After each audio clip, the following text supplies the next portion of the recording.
বিসমিল্লাহির রহমানির রহিম। সুপ্রিয় শিক্ষার্থীবৃন্দ, আজকে আমি তোমাদেরকে তোমাদের আইসিটি চতুর্থ অধ্যায় HTML এ সিলেট বোর্ড 2023 সালে আসা সৃজনশীল প্রশ্ন নিয়ে আলোচনা করব। লক্ষ্য করো, এখানে দুইটা দৃশ্যকল্প রয়েছে। দৃশ্যকল্প একে প্রথমে রয়েছে তোমার হচ্ছে কপি টি, এবং এই টি এর আন্ডারে রয়েছে আমার ব্ল্যাক এবং গ্রিন, অর্থাৎ এটা হচ্ছে একটা আনঅর্ডার লিস্ট। আর এই যে কপি টি এবং মিল্ক, এটা হচ্ছে একটা অর্ডার লিস্ট। অর্ডার লিস্ট কোনটাকে বলা হয় আমরা আগের ক্লাসে তোমাদের দেখিয়েছিলাম। অর্ডার লিস্ট হচ্ছে কোনো একটা লিস্ট আইটেমকে যদি তুমি নাম্বার দ্বারা অথবা কোনো লেটার দ্বারা চিহ্নিত করো, তখন সেটাকে অর্ডার লিস্ট বলা হবে। ঠিক আছে, যেমন হচ্ছে ধরো স্মল এ দ্বারা, বি দ্বারা, সি দ্বারা, অথবা 1 2 3 এমন কোনো সংখ্যা দ্বারা তুমি যদি চিহ্নিত করো, তখন সেটাকে অর্ডার লিস্ট বলা হবে। আর যদি কোনো সংখ্যা দ্বারা চিহ্নিত না করে তুমি কোনো হচ্ছে যেমন সার্কেল, এরকম ধরো সার্কেল দ্বারা চিহ্নিত করবা, এরকম স্কোয়ার দ্বারা চিহ্নিত করলা, ঠিক আছে, এরকম যদি কোনো সংখ্যা দ্বারা চিহ্নিত না করে এই চিহ্নগুলা দ্বারা যদি চিহ্নিত করো, তখন সেটাকে বলা হবে আনঅর্ডার লিস্ট। তাহলে দৃশ্যকল্প একে ছিল আমার হচ্ছে এরকম একটা লিস্ট আইটেম, এবং দৃশ্যকল্পে টুতে দৃশ্যকল্প টু লক্ষ্য করো, দৃশ্যকল্প টু এর মধ্যে আমার রয়েছে একটা টেবিল রয়েছে, এবং সেই টেবিলের আন্ডারে এটা এখানে রেজাল্ট রয়েছে, আইসিটি রয়েছে, ইংলিশ রয়েছে, আইসিটির অধীনে রয়েছে সিকিউ, এমসিকিউ এবং 45 25, এবং ইংলিশের মার্ক হচ্ছে 95। এটাকে আমাদেরকে করতে হবে। এখন আমরা দেখি যে আসলে আমার কোশ্চেনটা কি ছিল। তো গ নাম্বার যে কোশ্চেনটা ছিল সেটা ছিল দৃশ্যকল্প একে আউটপুট প্রদর্শনের জন্য HTML কোড লিখো। তো আমরা লক্ষ্য করি দৃশ্যকল্প একের ক্ষেত্রে এই যে সি, এটা হচ্ছে সিতে রয়েছে কপি, ডিতে রয়েছে টি এবং ইতে রয়েছে হচ্ছে মিল্ক। তো এগুলো হচ্ছে আমার হচ্ছে অর্ডার লিস্ট। আর এই টি এর আন্ডারে আমার আরেকটা আনঅর্ডার লিস্ট রয়েছে, সেটা হচ্ছে ব্ল্যাক এবং গ্রিন, সেটা হচ্ছে টি এর আন্ডারে। ঠিক আছে, তো আমরা প্রথমে কি করব, এই যে কপি টি, এগুলা যেহেতু আমার অর্ডার লিস্ট রয়েছে, সুতরাং আমরা প্রথমে কি করব, HTML এর ওপেনিং ট্যাগ, হেডের ওপেনিং ট্যাগ, অর্থাৎ হেডের ওপেনিং ট্যাগ আর ক্লোজিং ট্যাগের মাঝখানে আমরা টাইটেলটা দিয়ে নিব। ঠিক আছে, কেউ যদি এটা না দিতে চাও তাতেও প্রবলেম নেই। কেউ যদি এই যে এই হেড থেকে শুরু করে এই হেডের শেষ ক্লোজিং ট্যাগ পর্যন্ত এইটুকু যদি কেউ না লেখো, তাতেও কোনো প্রবলেম নাই। ঠিক আছে, প্রথমে তোমরা HTML এর ওপেনিং ট্যাগ দিবে, তারপরে হচ্ছে বডির ওপেনিং ট্যাগ দিবে, এরপরে হচ্ছে তোমাকে কি করতে হবে, তোমার প্রোগ্রামটা এই বডির ওপেনিং ট্যাগ এবং বডির ক্লোজিং ট্যাগের মাঝখানে তোমাকে প্রোগ্রামটা লিখতে হবে। ঠিক আছে, তো লক্ষ্য করো আমার এখানে যেটা ছিল, প্রথমেই রয়েছে আমার সিতে রয়েছে কপি, ডিতে রয়েছে টি, আর এটা হচ্ছে একটা লিস্ট আইটেম। যেহেতু লিস্ট আইটেম, সুতরাং আমরা কি করব, এখানে অর্ডার লিস্ট যেহেতু এটা, তাহলে আমরা কি করব, এখানে আমরা ওএল লিখব। ওপেনিং ট্যাগের মধ্যে আমরা ওএল লিখব। ওএল মানে হচ্ছে অর্ডার লিস্ট। আর এটা টাইপটা হচ্ছে কেমন, টাইপ হচ্ছে দেখো ক্যাপিটাল সংখ্যা দ্বারা শুরু হয়েছে, এখানে যে capital C, capital D, capital E, যেহেতু ক্যাপিটাল সি ডি ই এগুলো দ্বারা শুরু হয়েছে, সুতরাং এটা টাইপ হচ্ছে ক্যাপিটাল এ টাইপের। যদি আমার এরকম হতো small C, small D, small E দ্বারা যদি শুরু হইতো, তাহলে এগুলো হচ্ছে কোন টাইপের হতো, এগুলো হচ্ছে স্মল এ টাইপের হতো। ঠিক আছে, সুতরাং এটা টাইপ দিব আমরা কত, এ দিব। আর এটা হচ্ছে শুরু হয়েছে 3 নাম্বার থেকে। 3 নাম্বার বলতে এ বি সি, অর্থাৎ সি নাম্বার থেকে শুরু হয়েছে আমার। দেখো এই যে অর্ডার লিস্টটা, সেটা আমার সি থেকে শুরু হয়েছে। সিতে রয়েছে কপি, ডিতে রয়েছে টি। তো সি আমার কত নম্বর রয়েছে, লেটার যদি আমরা হিসেব করি, তাহলে সি রয়েছে কত নম্বরে, এ বি সি 3 নম্বরে রয়েছে। এই জন্য আমরা কি করব, এখানে স্টার্ট ইকুয়ালস টু 3 দিব। এরপরে এই অর্ডার লিস্টের আন্ডারে এগুলো হচ্ছে কি এক একটা, এই যে এগুলা কপি এবং টি, এগুলো হচ্ছে এক একটা লিস্ট আইটেম। সুতরাং আমরা লিস্ট আইটেম দিয়ে প্রথমে লিখব কপি, এরপরে লিস্ট আইটেম দিয়ে আমরা কি লিখব, টি লিখব। তো আমরা লিখলাম, দেখো লিস্ট আইটেম দিয়ে আমরা লিখলাম এখানে কপি, এরপরে লিস্ট আইটেম কি করব, ক্লোজ করে দিও। এরপর আবার লিস্ট আইটেম দিয়ে আমরা টি লিখব। এখন এই টি কে কিন্তু আমরা ক্লোজ করতে পারবো না, কারণ এই টি এর আন্ডারে আমার আরেকটা আনঅর্ডার লিস্ট রয়েছে। ঠিক আছে, দেখো লক্ষ্য করো তোমরা, এই টি এর আন্ডারে আমার আনঅর্ডার লিস্ট রয়েছে ব্ল্যাক এবং গ্রিন। সুতরাং আমরা কি করব, এখানে টি এর লিস্ট আইটেমের ক্লোজিং ট্যাগ আমরা ইউজ করব না, ঠিক আছে। যেটা এখানে কপি এর দেখো ক্লোজিং ট্যাগ এখানে ইউজ করা হয়েছে, বাট আমরা টি এর ক্ষেত্রে ক্লোজিং ট্যাগ ইউজ করব না, কারণ এই টি এর আন্ডারে আমার আরেকটা আনঅর্ডার লিস্ট রয়েছে। তো সেই জন্য আমরা কি করব, এই ওপেনিং ট্যাগের মাঝখানে আমরা আনঅর্ডার লিস্ট দিব, তারপরে টাইপ হচ্ছে ডিস্ক দিব। এখন এই আনঅর্ডার লিস্টের ভিতরে আমার যে এলিমেন্টগুলো রয়েছে এগুলো আবার হচ্ছে এক একটা লিস্ট আইটেম, এগুলো হচ্ছে আমার এক একটা লিস্ট আইটেম। সুতরাং লিস্ট আইটেম দিয়ে আমরা ব্ল্যাক লিখবো, তারপরে লিস্ট আইটেম দিয়ে আমরা গ্রিন লিখবো, ঠিক আছে। দেখো আমরা লিস্ট আইটেমের ওপেনিং ট্যাগ এবং এই ক্লোজিং ট্যাগের মাঝখানে আমরা ব্ল্যাক লিখলাম, আবার এটার ওপেনিং ট্যাগ এবং ক্লোজিং ট্যাগের মাঝখানে আমরা গ্রিন লিখলাম। এরপরে আমরা যেটা করব সেটা হচ্ছে এই আনঅর্ডার লিস্টের কাজ কিন্তু আমার শেষ, সুতরাং কাজ যেহেতু শেষ এটাকে আমরা এখানে ক্লোজ করে দিব। এখন এই আনঅর্ডার লিস্টের কাজ যখন শেষ, এই আনঅর্ডার লিস্টের কাজ শেষ হওয়া মানে হচ্ছে এই টি এর কাজটাও আমার কি শেষ, কারণ টি এর মধ্যে আমার এই আনঅর্ডার লিস্টগুলো ছিল। এর জন্য আমরা এই যে টি এর যে এখানে লিস্ট আইটেমের ওপেনিং ট্যাগ ইউজ করলাম, এখন আমরা কি করব, এই শেষে গিয়ে আমরা টি এই লিস্ট আইটেমের ক্লোজিং ট্যাগ এখানে দিয়ে দিব, ঠিক আছে। এরপরে লক্ষ্য করো এই অর্ডার লিস্টের অধীনে আমার ই নম্বরে রয়েছে কি মিল্ক, তাহলে আমরা কি করব, লিস্ট আইটেম দিয়ে আমরা এখানে লিস্ট আইটেমের ওপেনিং ট্যাগ আর ক্লোজিং ট্যাগের মাঝখানে আমরা মিল্ক লিখব, ঠিক আছে। মিল্কটা কিন্তু আমার হচ্ছে অর্ডার লিস্টের অধীনে, এই যে অর্ডার লিস্ট, এই অর্ডার লিস্টের অধীনে রয়েছে আমার কপি, তারপর হচ্ছে টি আর হচ্ছে কি আর হচ্ছে মিল্ক। এরপরে দেখো আমার এই অর্ডার লিস্টের কাজ যেহেতু শেষ, আমরা কি করব, অর্ডার লিস্টকে ক্লোজ করে দিব, এরপরে বডি ক্লোজ করব, এচটিএমএল ক্লোজ করব। তো এভাবে আমরা কি করতে পারি, আমরা গ নাম্বারের যে লিস্ট আইটেম রয়েছে সেটার এচটিএমএল কোডটা এখানে আমরা লিখতে পারি, ঠিক আছে। তো এখন আমরা যদি এই কোডটাকে আমরা যদি করে দেখাই তোমাদের, তাহলে সেটা কি হবে একটু লক্ষ্য করো তোমরা।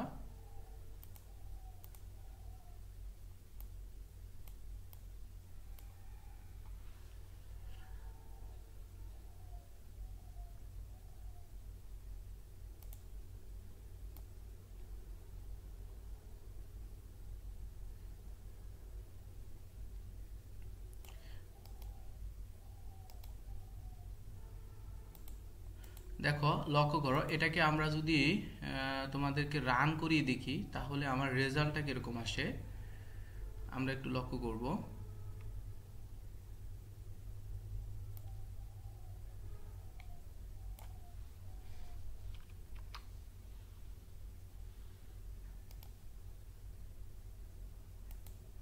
দেখো তোমরা এখানে কি করবা, এখানে এটা টাইপ করবে, ঠিক আছে। এগুলা টাইপ করার পর তারপরে তোমাকে যেটা করতে হবে সেটা হচ্ছে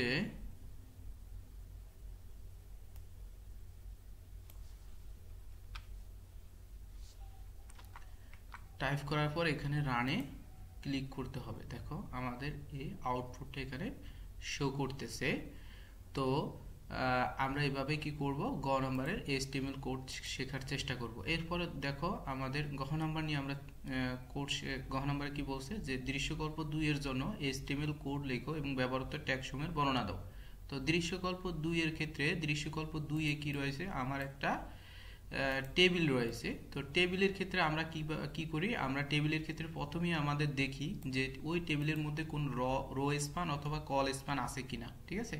তো রো স্পান আর কল স্পান বলতে কি বোঝায়, রো স্পান আর কল স্পান হচ্ছে যে কোন একটা এলিমেন্ট কতটা রো অথবা কতটা কলামকে সে দখল করতেছে, ঠিক আছে।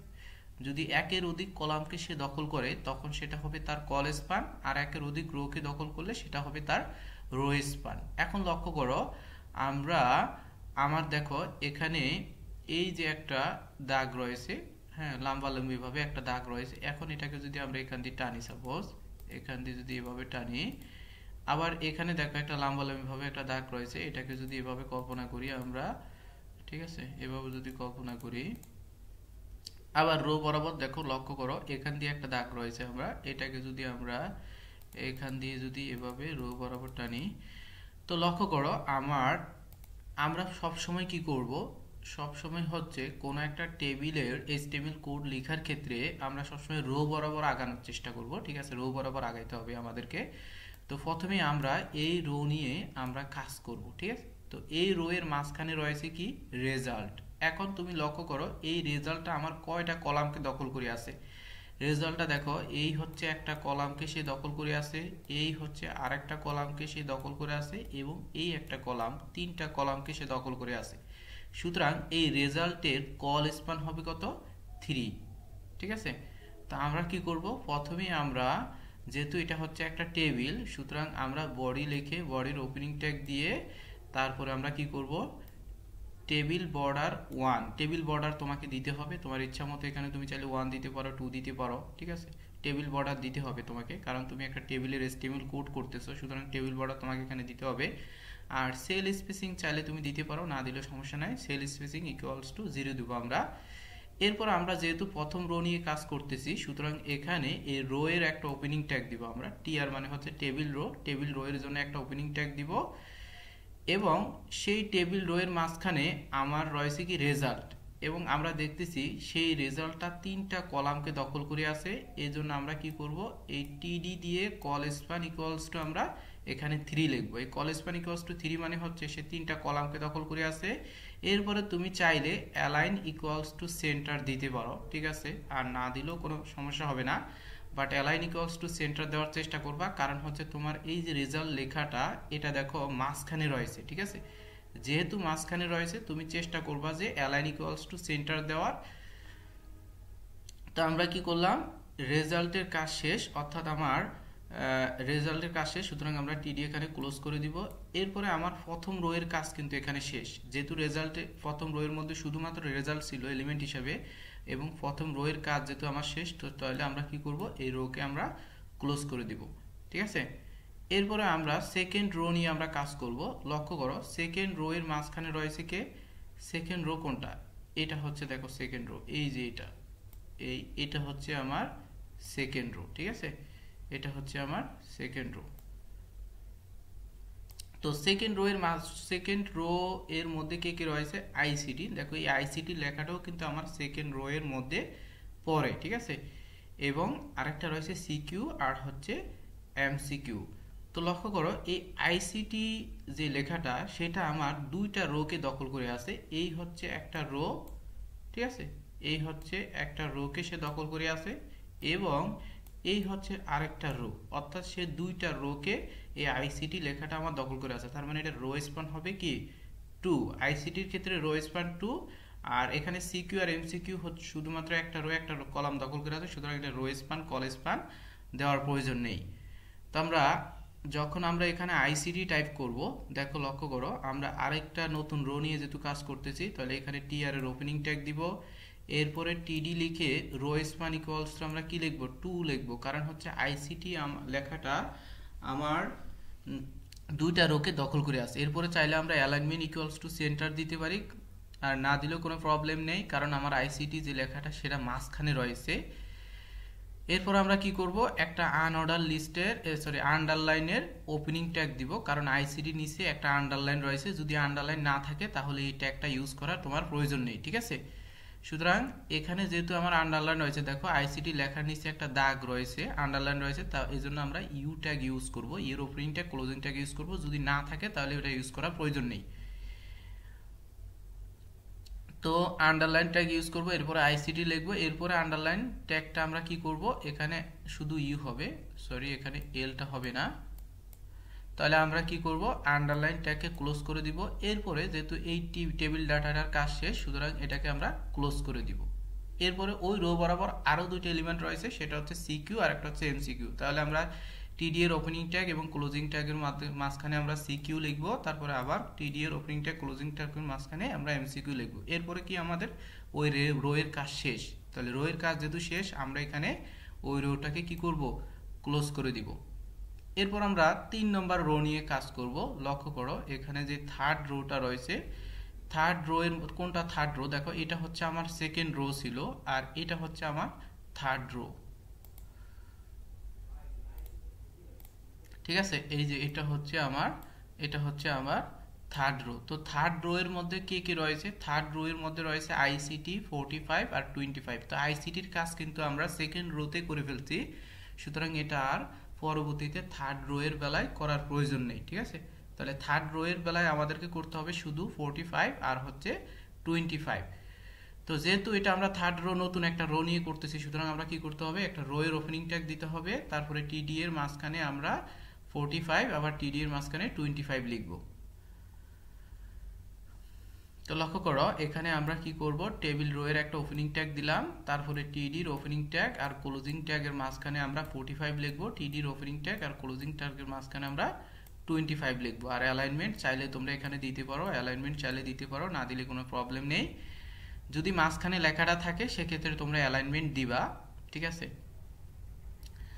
এরপরে আমরা কি করব, চতুর্থ রো নিয়ে কাজ করব। দেখো চতুর্থ রো এর মধ্যে কে কে রয়েছে, চতুর্থ রো এর মধ্যে রয়েছে আমার ইংলিশ আর হচ্ছে কি রয়েছে 95। তো লক্ষ্য করো এই যে 95 এই লেখাটা আমার কয়টা কলামকে দখল করে আছে, দুইটা কলামকে, এই হচ্ছে একটা কলামকে দখল করে আছে আর এই হচ্ছে আরেকটা কলামকে দখল করে আছে। সুতরাং এই 95 এর ক্ষেত্রে কল স্প্যান হবে আমার কত, 2, ঠিক আছে।